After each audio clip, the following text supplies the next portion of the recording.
तो सबसे पहले एक बड़ी आपको जानकारी दे देते हैं। जो अपडेट चल रहा है वो ये कि केंद्रीय चुनाव समिति की दिल्ली में जो बैठक चल रही थी वो खत्म हो गई है। अब 3 लोगों के बीच विचार विमर्श चल रहा है, जिनमें पार्टी अध्यक्ष जेपी नड्डा, प्रधानमंत्री नरेंद्र मोदी और गृह मंत्री अमित शाह, इन 3 लोगों के बीच विचार विमर्श चल रहा है। केंद्रीय चुनाव समिति की बैठक जो है वो खत्म हो गई है दिल्ली में। यहां जरूर दोनों जगह विधायक दल की बैठक चल रही है। हम मनीष जी का एक बार रुख कर लेते हैं। मनीष जी, ये इतने एमएलए लगातार इस्तीफा देते जा रहे हैं, मान लीजिए कांग्रेस के भी सारे उन्होंने योजना बनाई कि चलिए सब रिजाइन करते हैं, फिर वो बाई इलेक्शंस होंगे उन सीटों पर। जैसे अभी 22 या 24 अपन गिन रहे हैं कि जो इनमें चले गए हैं कांग्रेस छोड़कर, उन सीटों पर बाई इलेक्शन, जैसे कर्नाटक में हुआ। अभी कर्नाटक में क्या हुआ, उन्होंने कहा 17 विधायक चले गए, 17 का उन्होंने डिस्क्वालीफाई कर दिया।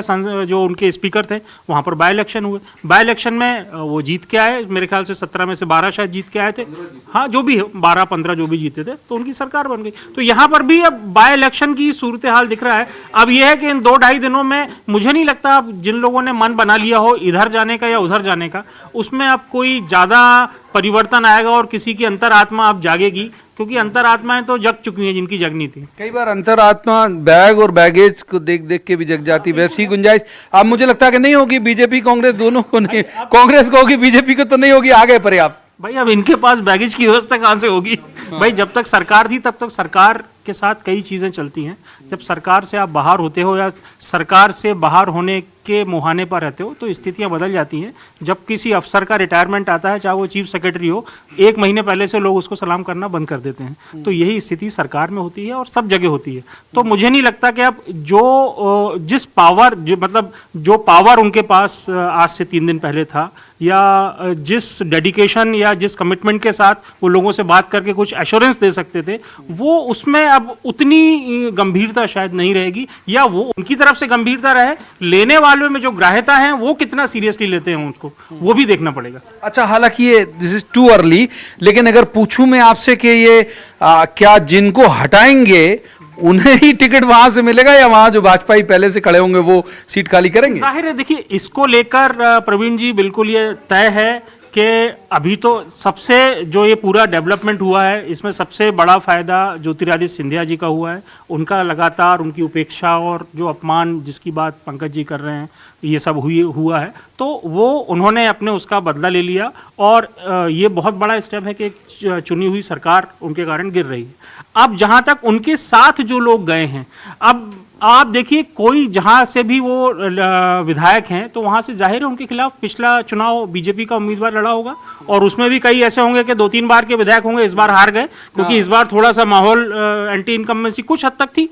अब वो उसकी आप टिकट अगर काटोगे तो वो भी वही करेगा जो इन कांग्रेस के विधायकों ने किया। तो ये अभी अदला बदली और दल बदल ये सब अभी मध्य प्रदेश में बहुत चलेगा। हालांकि अपना प्रदेश इस सबसे अभी इतना ज्यादा बचा हुआ था, अब ये जो है मतलब आए दिन की बात होने वाली है मध्य प्रदेश। तो तोड़ फोड़ जो है अभी तक एमपी में कमी होती थी और द्विदलीय व्यवस्था थी अभी तक। इस बार ये हुआ कि गठबंधन की सरकार बनी थोड़ा इस तरह से, और अब तोड़ फोड़ भी यहाँ पर शुरुआत हो गई। तो आने वाले दौर में मनीष जी कह रहे हैं कि ये और भी आगे जो है वो चलता रहेगा। हम एक बार पंकज जी का रुख करते हैं, बहुत देर से पंकज जी के पास गए भी नहीं।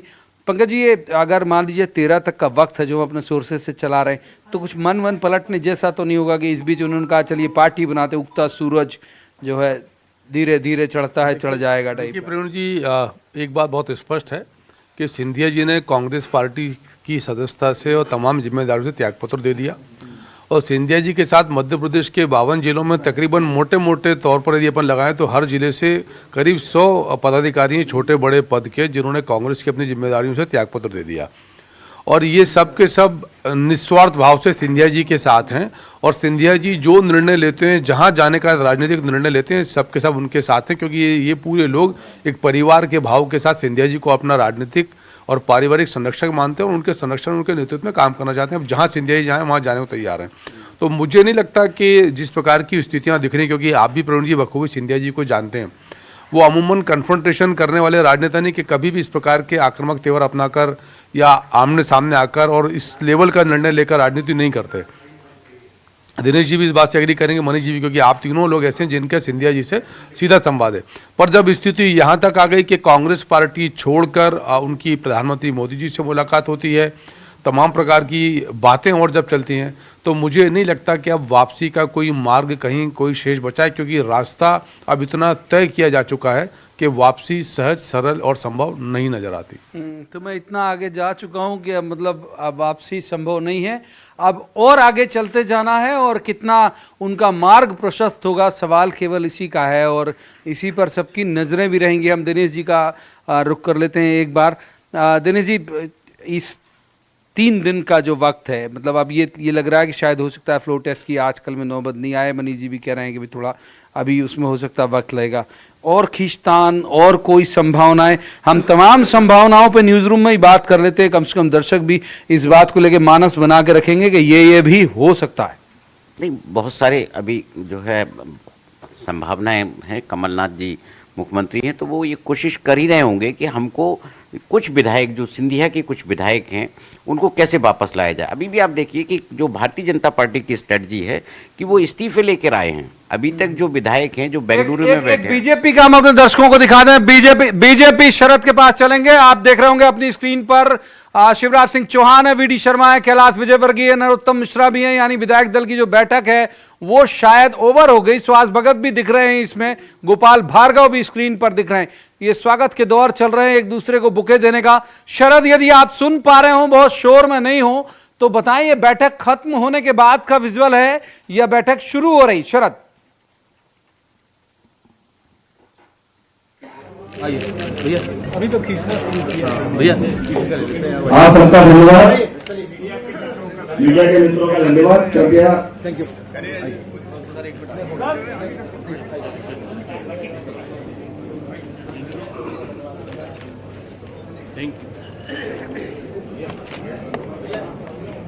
शायद ये एक विजुअल है जो सामने भीड़ देख के हम अंदाज लगा पा रहे हैं कि विधायक दल की मीटिंग चल रही है, और प्रहलाद पटेल भी उसमें दिख रहे हैं। मैं उनका नाम उच्चारित करना भूल गया था। उनके लिए कहा भी जा रहा है कि वो भी एक चेहरा हो सकते हैं एमपी में, और संभावनाओं को कतई खारिज नहीं करना चाहिए, क्योंकि हम यहाँ बहुत सारे मसलों पे संभावनाओं को खारिज नहीं कर रहे हैं।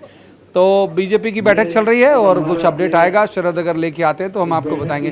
यहाँ हम चर्चा को कुछ बोल रहे हैं, संभवतः शिवराज सिंह चौहान या फिर कौन से नेता बोल रहे हैं, हम देखते हैं। सामने है और राज्यसभा के चुनाव में जैसी परिस्थितियां हैं, हमारा अपना मूल उद्देश्य उसी के दृष्टि से संपूर्ण रूप से ये हमारा अपना दल किस प्रकार से इस प्रत्येक काम को, हमारी अपनी भूमिका को, ये जिस प्रकार से योजना बनी है, खास करके हमारे अपने विनय जी भाई साहब जो हमारे प्रभारी भी जोरदार तालियां बजाकर के हम इनका आमंत्रण करते हैं, वो अपनी बात रखेंगे। माननीय विनय जी सहस्त्र होंगे।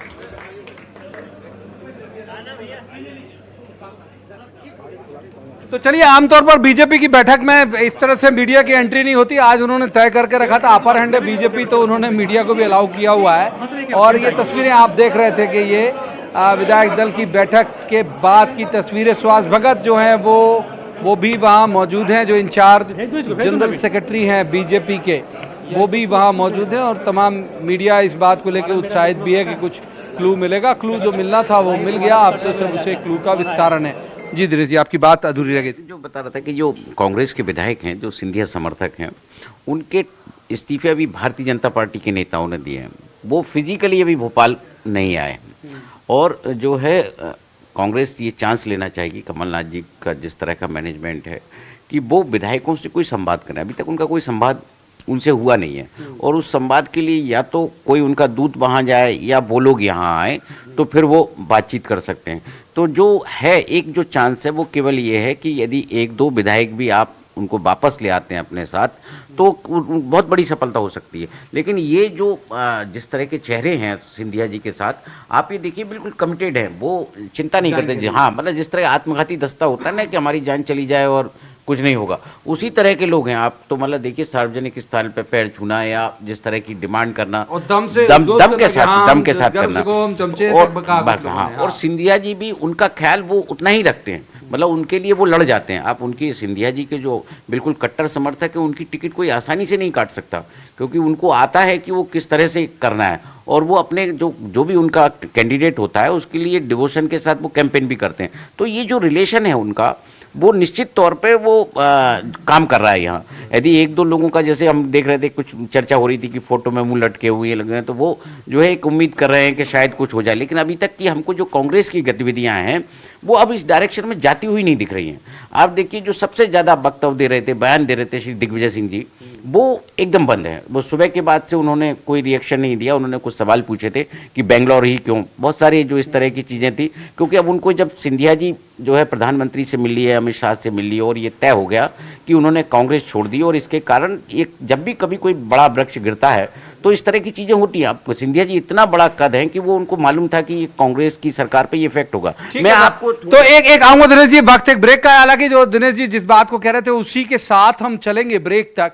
बड़ा वृक्ष गिरता है तो एक बड़ा वृक्ष, अगर यही सब लाइन रही तो बड़ा वृक्ष गिरने वाला। अब उसमें घोंसले बहुत सारे लोगों के बने हुए हैं, कुछ के घोंसले हैं, जो घोंसले उनके नष्ट होंगे तो जाहिर सी बात है कि उन्हें बेचैनी होगी। और उनमें एक नाम दिग्विजय सिंह जी का भी है। इन दिनों वो जल्दी इरिटेट हो जा रहे हैं, वो ज़्यादा कुछ बात नहीं करते। कहा यह जा रहा है कि भी इस पूरी अगर रसातल पर पहुंची कांग्रेस तो सूत्रधार और उसकी मूल वजह भी दिग्विजय सिंह थे। तो बहुत सारे इसको लेकर कयास हैं जिन पर विश्लेषण हम करेंगे ब्रेक से आने के बाद। वक्त एक ब्रेक का है, आप कहीं मत जाइएगा। देखते रहिए न्यूज़ 18 मध्य प्रदेश छत्तीसगढ़। हैप्पी होली।